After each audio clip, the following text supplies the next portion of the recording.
أي راجل بيتكلم مع ستات غير مراته أو غير شريكته عادة بيكون لها أسباب، وده مش بالضرورة معناه إن هو مش بيحبك أو عايز يسيبك، لكن ممكن يكون عشان ملل، فضول، ضعف في السيطرة على نفسه، أو نقص في الاهتمام اللي بيحس بيه منك. علشان كده الحل مش مجرد منع أو تهديد، الحل هنا محتاج لتوازن بين القوة العاطفية بتاعتك وبين الحكمة. يعني هنقول إيه؟ أول حاجة إنك تختاري الوقت المناسب اللي تتكلمي معاه فيه. يعني ما تتكلميش معاه وانت غضبانة، وما تكلموش وهو مخنوق أو مزنوق أو مضغوط. اختاري الوقت الصح، الوقت ده هيكون بيسمعك وبيسمعك قوي ومركز في كل كلمة بتقوليها، وقولي له على اللي انت حاسة بيه من غير تجريح ومن غير اتهام ومن غير أحكام. يعني أنا بحس بالجرح لما انت بتتكلم مع ستات غيري، وده بيأثر على ثقتي فيك، بدون اتهام مباشر طبعا. وكمان اسأليه من غير لوم، يعني اسأليه كده ايه عن السبب. هو انت ايه اللي بيخليك تحس انك محتاج تكلم ستات غيري؟ ده هيخليه يحس ان انت مش ضده، بالعكس هيحس ان انت حريصة على العلاقة وحريصة عليه، بس في نفس الوقت انت موجوعة منه وعايزة تفهمي هو ليه بيعمل كده. في نفس الوقت اخلاقي جو من الاهتمام والحب. يعني ساعات الراجل بيتكلم مع ستات علشان حاسس بنقص في الاهتمام، فخليكي مهتمة بيه، اسأليه عن يومه. خلي العلاقة بينكم قوية، يعني الموضوع مش هات وخد ومصاريف وولاد وبيت وكده، لا.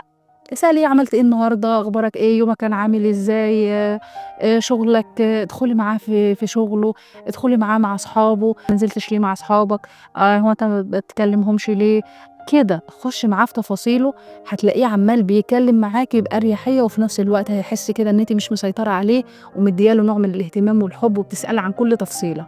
كمان بتحط حدود. هنحط حدود واضحة. يعني ايه؟ هنحدد الخطوط الحمراء اللي ما ينفعش اللي هو يتعداها. هتقولي له بصراحة عن الحاجات اللي مش هتقبليها. هنا هيبقى عارف انت اخرك ايه. واهم حاجة ان انت تثبتي على الحدود دي، لان لو خالف الحدود دي لازم تحسسيه ان في عواقب، وعواقب واضحة جدا، زي مثلا ان انا هبعد عنك عاطفيا من غير صراع ومن غير مشاكل، ان انا فعلا مش هقبل وهنسحب استمر في علاقة زي دي. لما بتعزز الثقة بالنفس، الراجل بيحب برضه الست على قد ما بتكون بتحترمه، على قد ما بتكون ان هي كمان واثقة من نفسها وقوية. فركزي على نفسك، اهتمي بمظهرك، اهتمي بحياتك. ده بيخلي في نوع من انواع الاحترام الذاتي المتبادل. بيحب قوتك دي، بس مش قوتك اللي تطلع عليه طبعا، لا، قوتك ان انت واحدة عندك ثقة وثبات وتعزيز بالثقة بالنفس. كمان تراقبي تصرفاته بس من غير تهديد. يعني مش لازم تكوني متطفلة وتقعدي تتابعيه وتقعدي تبصي في تليفونه والكلام ده كله، لا، خلي عندك وعي بالأفعال والكلام. انت فاهمة خط سيره ايه، وعارفة وضعه وعارفة طبعه، فانت خليكي فاهمة ايه اللي اتغير، هو طريقته بقت عاملة ازاي، اتغير في تصرفاته وحوالاته ما بقتش زي الأول. يبقى لازم تبقى حاطة خطوط حاسمة في الوقت ده عشان تحمي بيها نفسك وعلاقتك، وتبقي عارفة انت هتعملي ايه. فلما بيكون عندك سابق معرفة أو سابق إنذار من الأول خالص، وتكوني فاهمة الموضوع من الأول خالص، يبقى انت ساعتها تبقي واخدة بالك.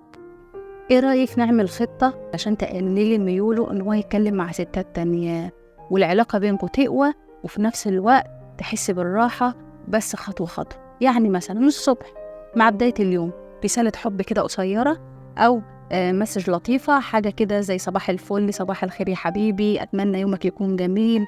أو أول ما يروح الشغل كده، أنت وحشتني جدا، حقيقي أول اليوم قبل بقى ما يفتح في كلام مع حد وقبل ما يشوف حد، هيبقى ايه مشغول بيكي من الاول كده. الصبح صباح الخير يا حبيبي، وحشني قوي، فعلا البيت وحش من غيرك قوي، كلام زي كده. اي بقى رساله جميله، بس يكون ايه مش مستغربها يعني، وبتديله اهتمام. لما الراجل بيحس باهتمامك بيه من البدايه، بيقل حاجته ان هو يدور على اهتمام من بره، فكده انت لحقتيه اول اليوم. كمان تساليه بطريقه وديه كده عن يومه ومجهوده، يعني خلي الحوار عن اعماله وحياته مش عن ستات تانية. يعني مش تقولي له كلمتي مين النهارده وشفت زميلتك النهارده وكلمت الكلام ده كله، ما تجيبليش سيره ستات خالص خالص خالص، ما تشاوريش على الحته دي، لا. كلميه عن شغله، كلميه عن تعبه، كلميه ان هو بيجهد نفسه في الشغل، وان حبيبي صحتك واهم حاجه ربنا يخليك لينا، وحسسيه باهتمام وامدحيه. الراجل بيحس بقيمته عندك، وبيبعد في نفس الوقت عن مدح بره. يعني كده ايه، هي مدياني برستيجي ومدياني اهتمامي وبتهتم بيا وبتحبني وبتمدحني وحاسه بقيمتي. طب انا هدور على ايه بره؟ وبعدين انت مش مدياله فرصه. وفي نفس الوقت خصصي له وقت قصير ليكم سوا مع بعض.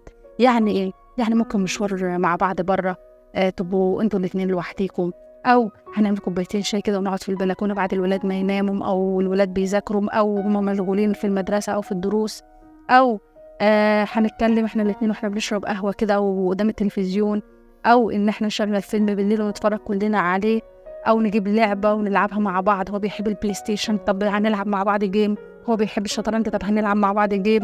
كده اي لعبه هو بيحبها اتعلميها والعبيها معاه، وصدقيني هتاكل عقله ساعتها. يبقى الوقت ده بالنسبه له هيبقى امتع وقت. قبل النوم بقى ده اهم حاجه، لازم تحتويه قبل النوم. يبقى انت كده فزت اليوم عليه من الصبح لحد قبل النوم. قبل النوم لازم يبقى فيه كلام حنين وفي احتواء. مش لازم يا ستي يبقى فيه علاقه حميمه، ويا لو علاقه حميمه هنقول تمام، بس انا بقول لك مش اساسي معانا. الاساسي معانا كلام الحنين، الاحتواء، زي فضل طويل، كلمه بحبك قبل النوم لها سحر. تشاركيه احاسيسه وافكاره، وبتكلميه دايما عن مشاعره، هو حاسس بايه، تعبان، فرحان، زعلان، مهموم، مخنوق. يعني حاولي ان انت تدخلي جواه. قواعد ثابته للحدود دي، ان اي كلام او اي تواصل مع ستات تانية غير مقبول بالنسبه لي. دي الحاجات اللي انت هتقوليها له لما تحط الحدود. ولو حصل اي مواجهه تكون هاديه.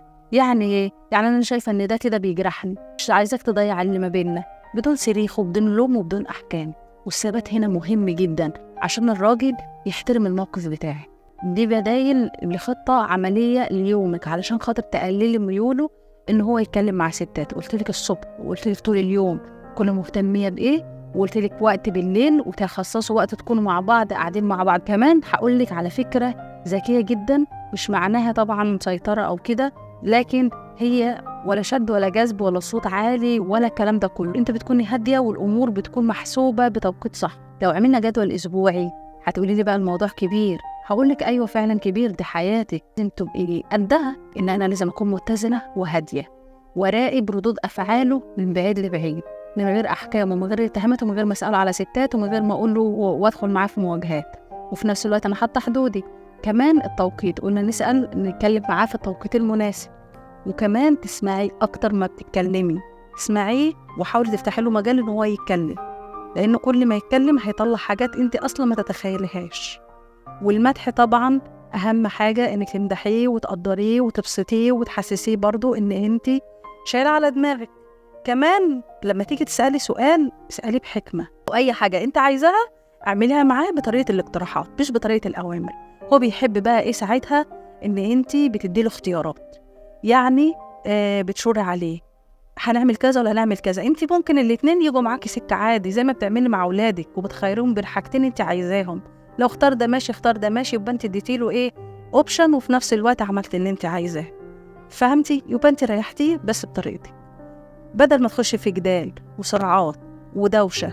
وطبعا كل ده على حساب صحتك رقم واحد. يعني مش بقولك ان انت بتعملي كده عشان تسترضيه على حساب صحتك، لا، انا بعمل ده رقم واحد علشان صحتك النفسيه انت اهم حاجه. وما تدخليش في معركه خسرانه، خناق وسويت وتعب وصريخ ومشاكل، وفي الاخر هتضيعي.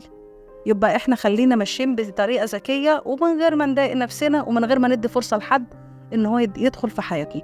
عايزاكي تكافئيه على اي تصرف حتى لو بسيط، اكله بقى حلوه، تنزلي تشتري له اي حاجه ولو طقم داخلي، اي حاجه بسيطه سي كده ان انت بتكافئيه على الحاجه اللي هو عملها لك. والمهم قولي له الاسلوب اللي انت عملته وده في فرق كبير قوي، خلاني احس ان انا مطمنه. حسسيه ان طريقته في الكلام معاكي مريحاني وجديده واحسن من طريقتك الاولانيه. كده هيحس ان في فرق وان انت مبسوطه بالتغيير ده، فهيقوم يطور من نفسه ويبقى احسن معاكي. افترض برضو ان انت طلبتي منه حاجه ورفض، برضو رد عليه بطريقه ذكيه. يعني انا مقدره رايك بس انا محتاجه منك تساعدني المره دي، او خلينا اوضح لك ليه الموضوع ده مهم بالنسبه لي. طيب ممكن نجربها مره واحده بس، ولو ما عجبتكش خلاص يا سيدي. يبقى انت كده اديتيله 3 اوبشنات، وفي نفس الوقت ما حسستهوش ان انت زعلانه ولا متضايقه ولا دخلت معاه في جدال وصدام. يبقى لما يرفض اي طلب من طلباتك قول له انا مقدره رايك، بس انا محتاجه الحاجه ديت، فعايزك تساعدني فيها المره دي وبس. او لو يا سيدي نجربوها، لو ما نفعتش او ما عجبتكش خلاص، او خلينا بس اوضح لك قد ايه الموضوع ده مهم بالنسبه لي. 3 جمل مش هيعملوا لك اي حاجه. طيب لو اتجاهلك او ما ردش عليكي اصلا هتعملي ايه؟ قول له انا حابه اتكلم معاك بس لما تكون فاضي تسمعني، يبقى انت كده نبهتيه. او تقولي له انا محتاجه حوار معاك مش عتاب، مجرد فضفضه، فهتسمعني ولا لا؟ يبقى انت كده برضو نبهتيه بس بطريقه. او لقيتيه مشغول ومش بيرد، خلاص انا هستناك لما تخلص اللي في ايدك وتبقى فاضي تتكلم معايا. طيب لو اتهمك بقى انك عماله تتحكمي، هتقولي له ايه؟ هتقولي له انا مش قصدي اتحكم، انا قصدي ان احنا نسهل حياتنا، او انا عايزه رايك معايا مش ضدي. يبقى انت كده برضو بتقلبيها عليه. طيب لو هو بقى عايز يعمل حاجه مش عاجباكي، انا مش مرتاحه للفكره دي، او ممكن نفكر ببديل يرضينا احنا الاتنين. انا بحترم حريتك وانا نفسي ان انا اخد رايك في الحاجه دي. بقى ان هو رجع من بره متضايق ومش طايق نفسه، واضح عليه ان هو تعبان، تيجي انت قايله له ايه؟ انا حاسه ان انت تعبان، فتحب اسكت دلوقتي ولا نرغي شويه يمكن اخفف عنك؟ يبقى انت كده ساعتها هتشوفي برضو ايه الرياكشن بتاعه ايه، هل هو متاح ان هو نتكلم ولا مش هينفع. ولا ممكن تقولي له لو انت لقيتي برضو تعبان تقولي له انا جنبك، لو حابب نفضفض او نتكلم، مش حابب خلاص وقت ما تكون عايز انا جنبك. دي برضو بتحسسه قد ايه انت فاهماه وحاسه بيه. اما بقى لو هو عمال يجادل على الفاضي وعلى المليانه، خلينا بقى نتفق على حاجه، ان احنا نأجل النقاش لوقت اهدى، او انا مش ضدك، انا مع الحل اللي يريحك. المهم انك انت تقطع عليه كل الطرق اللي تخليه ممكن يزود في الكلام ويجادل على الفاضي. السر هنا مش في الكلمة بس، السر في طريقة النبرة. النبرة لازم تكون هادية قصيرة ما فيهاش حدية. الكلمة كمان لازم تكون من غير صدام ومن غير أي أحكام. طريقة الكلام ونبرة الصوت بتفرق كتير جدا. خليها قاعدة كده قدامك، حب زائد احتواء توجيه غير مباشر هتساوي سيطرة هادية من غير ما تخشي في صراعات. واوعي تدخلي في تحدي، وخليه دايما يحس ان هو السند مش الخصم. الخلاصة الموضوع محتاج صبر وفهم أكتر من تهديد، وكمان الحوار المفتوح ده والاهتمام المتبادل ووضع حدود واضحة. عايزة أقولك إن هما الأساس في العلاقة. الراجل بيحتاج يحس إن هو مش بس إنك بتحبيه، لكن كمان صاحبته من غير ما تحكمي، وكمان بتديله الرأي المحترم وبتكلميه بمنتهى الصراحة. اللي جربي الحتة دي وشوفي ساعتها هتوصلي معاه لإيه، وبعد كده كلموني في التعليقات وأنا أقول لكم هتعملوا إيه.